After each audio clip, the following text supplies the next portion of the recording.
If you're selling a home, knowing what buyers value most can help you maximize your profits at closing. I'm Elise Klink with today's Real Estate Minute. The National Association of Realtors says the best thing you can do to increase the value of your home are some minor makeover projects before putting it on the market. Sprucing up the landscaping, giving the inside and out of your house a fresh coat of paint, and cleaning it will help the general look and make your home so much more appealing. Buyers will respond most favorably to new air conditioning systems, a master bedroom with attached bath and walk-in closet, a home that's cable and satellite and internet ready, and new kitchen appliances. What else do buyers like?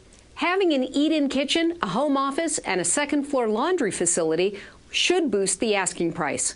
I'm Elise Klink. For more details and links, visit my website, thinklink.com, where we're rebuilding America one house at a time.